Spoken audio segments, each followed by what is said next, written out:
mga chong. So, welcome na naman po sa isang episode ng product review na hatid sa inyo ng Chong Show. So, for tonight, we will review a action camera that was purchased from an online store.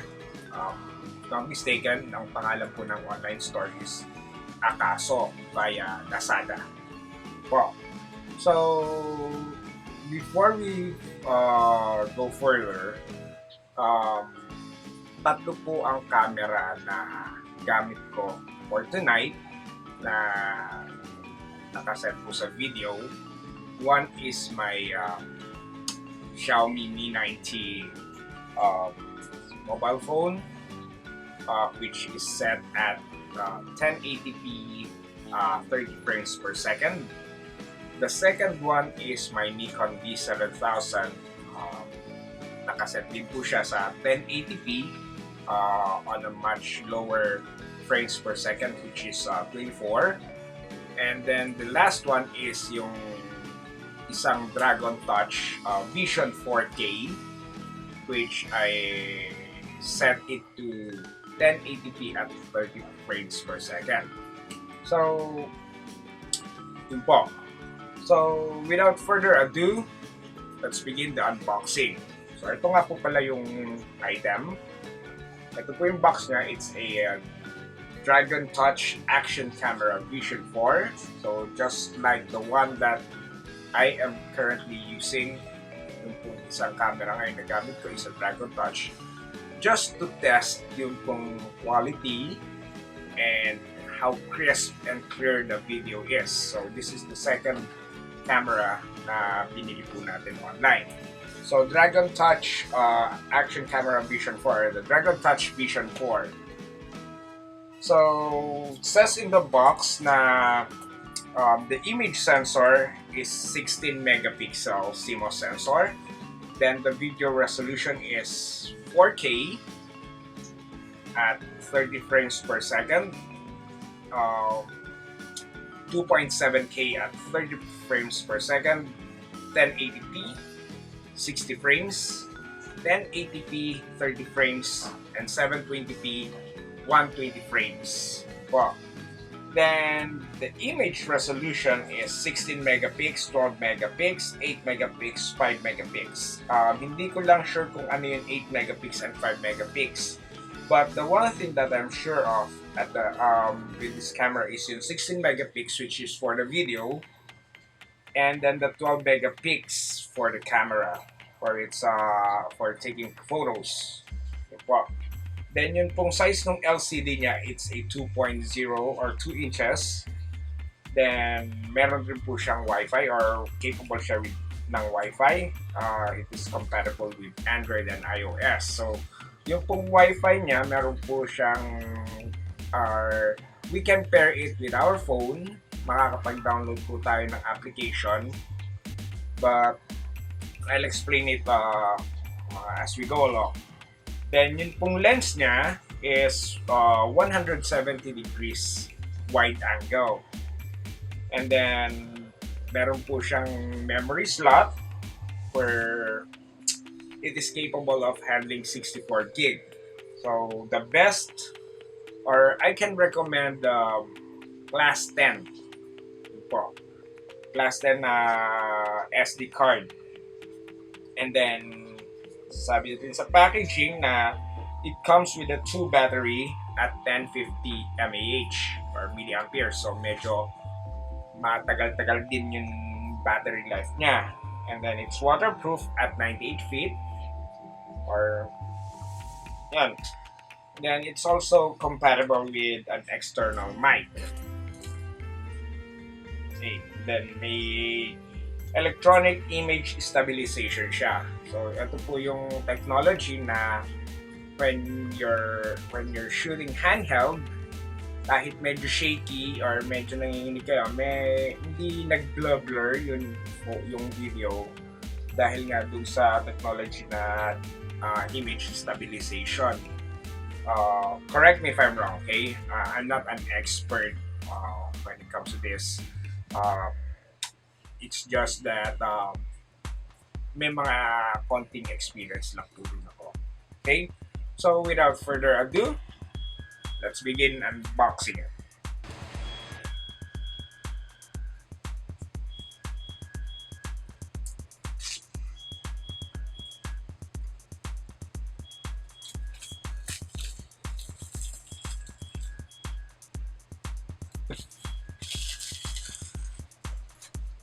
Okay. So open the box and okay. This is the camera itself. So meron na po siyang waterproof casing, as you can see. Yan po.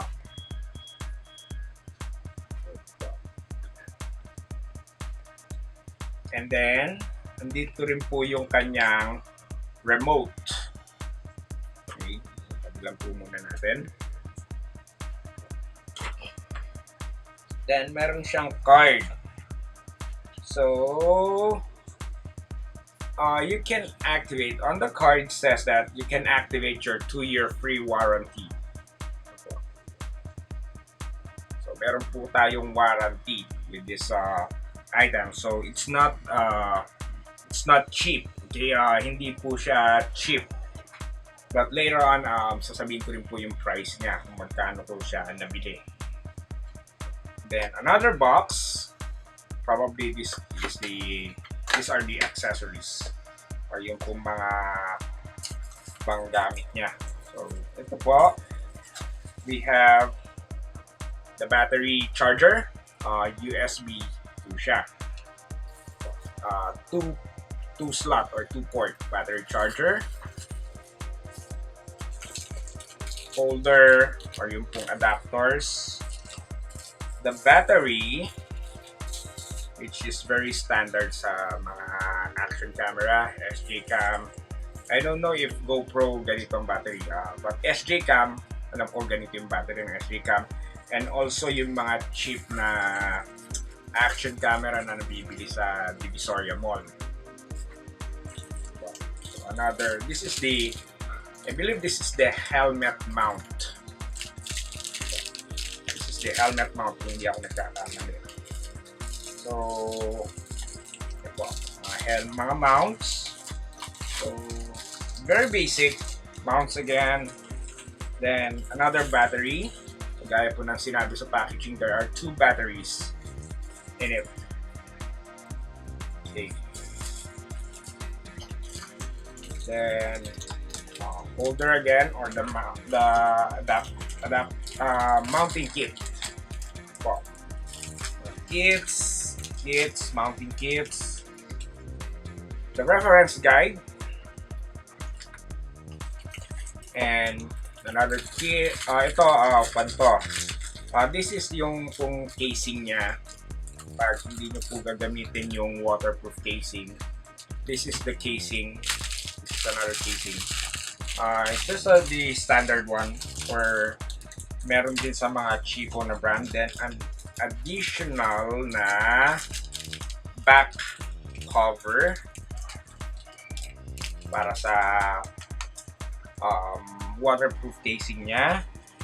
Then we have some zip ties and some adhesive tapes, double-sided tapes, then yung cloth, then mga straps po. So strap again for the, I think this is for the remote, yung pong band para po sa wrist natin. USB cable po, po siyang kasamang USB cable. Then the microphone, which is specifically made for this action camera. Kung papapansin nyo po, yung pong jack niya, hindi po ito yung mini jack na kagaya po ng sa phone natin. Para lang po talaga ito sa pan, dahil mas maliit po siya, mas manipis po. Then another mount. Diba? So that's all in the box. So we will not delve into the accessories, but instead we'll focus more on the camera features. Okay, again, uh, just set this aside, and I will just use one battery for this one. So tabi lang po natin, and the remote. Tabi lang po natin yung mga ibang accessories muna. Okay, might as well. So now we'll focus more on the camera itself. Maliit lang po siya, yan po. So, kita niyo po yun sa palm ko, ganyan lang po siya kaliit. Okay? So, at the bottom, or external muna, okay? Kung ano yung nakikita natin. So, at the side, yan po, meron po siyang USB port for charging and for file transfer. I'm not sure if this is a DVI port. Hindi ko lang sure. Itong pangalawang, ito na sa gitna. And then the third one is the microphone port, or for the external microphone where you will insert the microphone. Okay. Tapos muna natin. And for the SD card. Okay. So you have the power in front, and then the shutter button on top of it. Meron po siyang LED light dito to indicate na if the device is turned on and if it's recording or taking photos. Then at the side is a navigation button, up and down lang po siya to navigate sa menu ng ating camera. And at the bottom is ito po yung kanyang battery compartment. So, pasok lang po natin. Okay. Please take note, pag nag-insert po kayo ng battery, meron po siyang parang guide naman pag mag-insert kayo ng battery, like this one. So most of us know how to, wala nang problem po doon. And just for those new ones, for those newbie with the device, check nyo rin po kung paano mag-insert ng battery. Okay, so I'll just cover it, then turn it on. So, just remove yung protective label pala sa likod. So, turn on the camera. I'll just press this one. So, hindi po siya long press. Sandali lang po. Mabilis lang po yung pressing niya. So, if you can see, it's dragon touch. So, it says no TF card. Well, wala naman pong nakasaksak na micro. So going to the menu, you press the power button once, may nakasulat din mode So one press, so by default, pag turn on nyo po yung camera, is set to video. So pag nakaset po, or pag open nyo po pala ng camera, nakaset po agad siya sa video. Okay? Press the top shutter or the shutter button, it will automatically take videos. And ang settings po niya by default is 4K at 30 frames per second. So we can set it. So punta po tayo sa kanyang menu. So the second, once you click on the mode button or the power button, one click lang po siya, diretso po siya sa camera. Okay. Then yung pong sa file manager niya for the video, third button. Fourth is the file manager for the camera, and then the fifth click or the fifth times or the pang limang mag-click kayo ng power button or the mode button, it will be going to the menu. Yan po. You can, if I can take screenshots of the image here or of the menu, I can include it sa video po natin. So, first menu is video resolution. Meron po siyang, so pag pinindot po natin itong shutter button, pupunta po siya sa mga options natin. So, we have 4K, 30 frames per second, 2.7, yan, kagaya po ng sinabi sa box, 1080p at 60 frames, 1080p at 30 frames, and 720p at 120. So, ako po kasi, madalas ako nag-shoot ng video, 30 frames per second, 1080p. I don't know if that's the standard, but yun rin po yung madalas na naririnig ko, or yun po yun mga natutunan ko when I'm into photography and videography. So, I don't shoot at 4K 30 frames per second dahil one thing is yung pong storage issue, since 64 gig lang po ang kaya nito na SD card. Okay?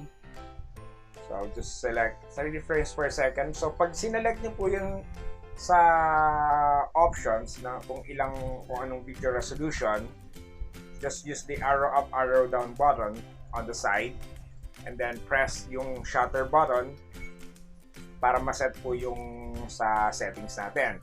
Then, meron din po siyang Electronic Image Stabilization, the second menu.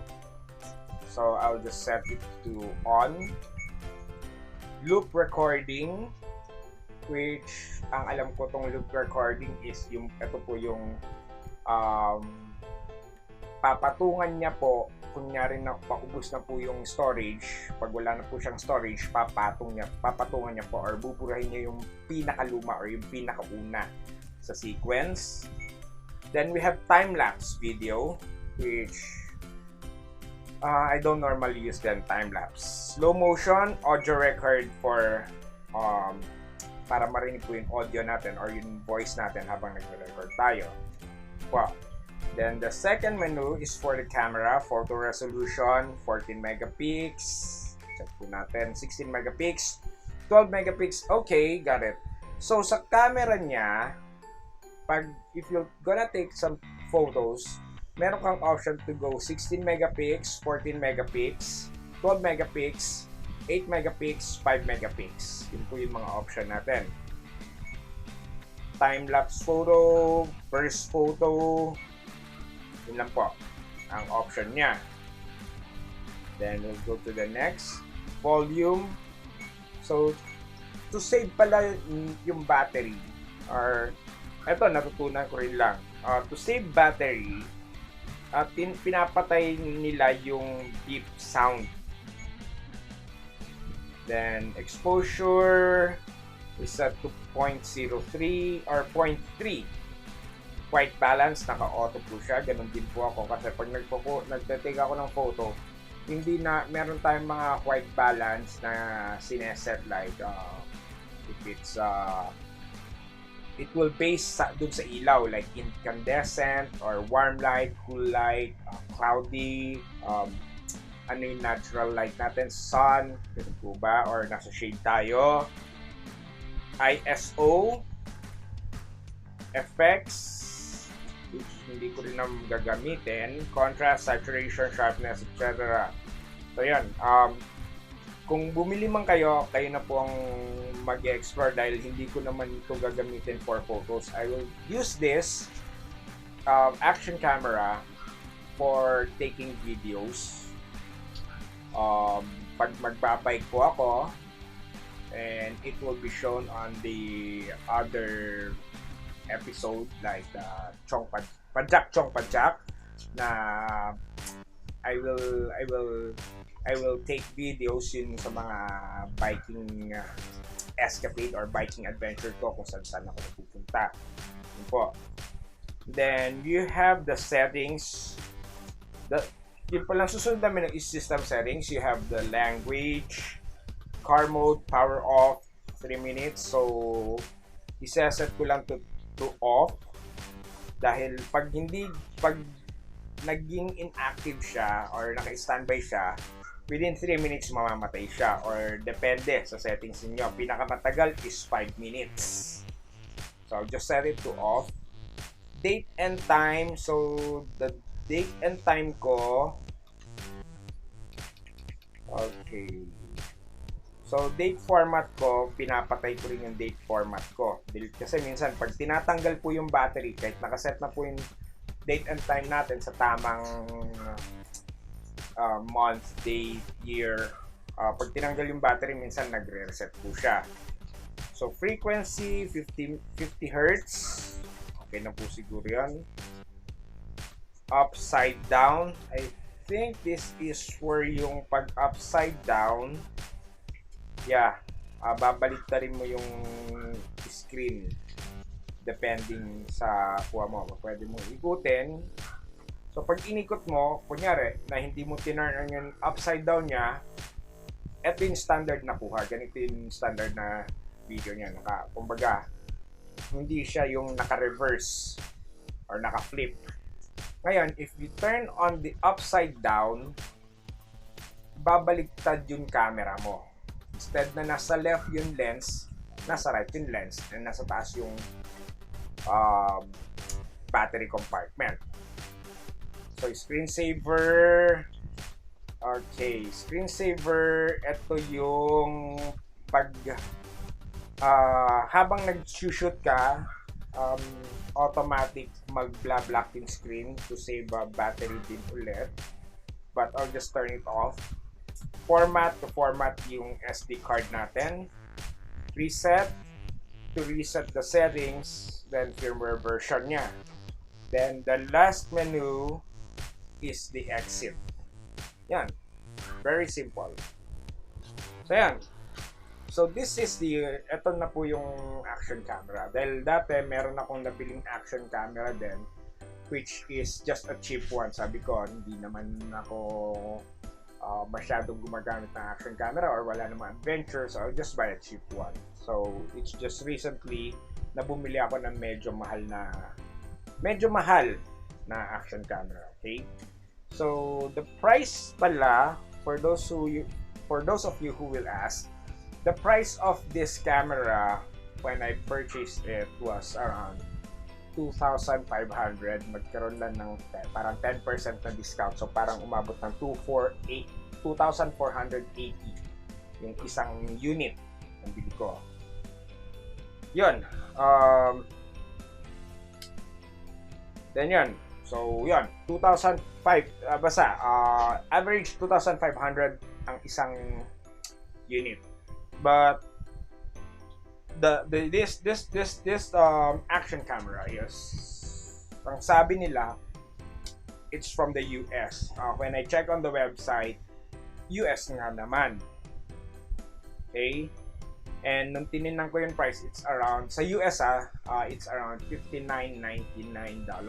Kinonvert ko to Philippine peso at 50 pesos exchange rate, umabot ng almost 3,000, 2,999.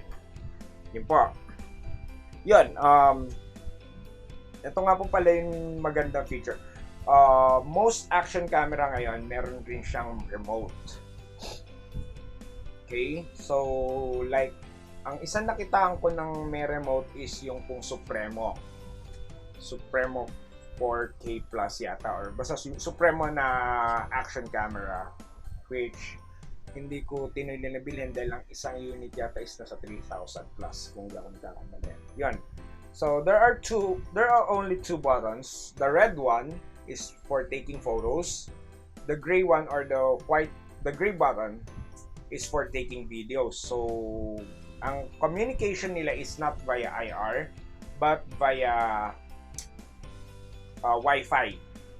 Yan po. So Wi-Fi capable po itong phone na itong action camera na to. We'll just turn it off. Yan. Then another thing na nagustuhan ko sa camera na to, which masasabi ko na hindi ko rin magagamit dahil sa kadahilan ng hindi gumagana is yung pong app niya sa ating Android phone. Hindi ko po alam bakit hindi gumagana. So, what happened was, nung dinownload ko yung LV's, anong kanan? Let me just check. Live DV pala. Live DV na app sa Google Play and installed it on my phone.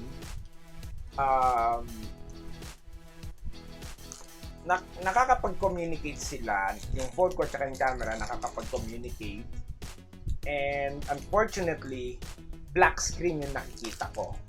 I'm not sure if it's with the settings. Balitaan ko kayo baka sa settings ko lang. Okay? Yan. So, konting kwentuhan lang. Okay? So yan, before anything else pala, yun na po yung ating review sa action camera. Now, if you'll ask me if it's worth it, masasabi ko na for me, okay na. Okay? Okay na siya. Meron pang ibang camera na mas maganda on the market. Tingin-tingin lang po kayo. Like yung isang nakita ko is, I think that's Eken. I'm not sure. SJ Cam is good, but ang kinagustuhan ko dito, kaya ko pinurchase to is, one is the external microphone. Second, meron po siyang dalawang batteries. It comes with two batteries at 1050 mAh, 3.7 volts. So yun po yung isang nagustuhan ko sa kanya. Then yung pong wireless remote niya. Or Wi-Fi remote niya. And then, etong warranty niya is plus na lang po to. Parang assurance na this item is not cheap. Okay? Kaya, malakas din silang magbigay ng warranty na 2 years. You will log in to their website. Then magre-register po kayo para ma-avail nyo po yung 2-year warranty, yung parang extension niya. Yun. Or parang basta yun yung assurance sila na hindi cheap itong camera na to. Yun. So moving forward sa ating kwentuhan, as mentioned kanina, dalawa ang binili ko na action camera na Dragon Touch Vision 4K. Saan ko gagamitin? I have started yung pong bike adventure ko, yung pong padjak where I go around the city or I will go to like yung mga events, biking events, cycling events, which is wala pa ngayon dahil nga po sa COVID. But yung nga po, ito po yung gagamitin ko to document kung saan ako nagpupunta, kung ano yung mga pinapasyalan ko rin, gamit yung bike ko, nakasakay ako sa bike. Yan. So, one at the back, para kita yung likod ko, and one in front of me, or nakamount sa bike ko, both, or sa helmet ko, and planning to get another one para naman nakafocus rin sa akin while I am biking. Mamaya sasabihin ng iba na kinuha niya lang yan sa iba, kumuha lang siya ng video sa ibang tao yan, tapos sinasabi niya siya nagbabay. Diba? Mas maganda, naka-document. So, kunyari, pupunta ako sa Binondo or sa San Juan, Green Hills, Ortigas, or any place. I can document it and then I can showcase it sa channel ko. Yun. So again, the Dragon Touch Vision 4K, kung budget ang habol ninyo, this, masasabi ko lang sa sarili ko, opinion ko lang, this action camera is already a bang for your buck. Meaning, sulit na kuto. Not unlike yung mga ibang tiningnan ko kasi na nasa price range niya rin, 2.5, 2.6, 2.7, 2.8, gano'n. Pero, isa lang yung battery niya, wala siyang wireless na feature. Yan. And then, yung sa warranty niya rin. So again, if you're interested, purchasing the Dragon Touch, get one now. Okay? And kayo rin ang magsasabi kung maganda nga, kung tama nga yung sinabi ko. Okay? Because some of us would say na hindi ka kumuha ng GoPro.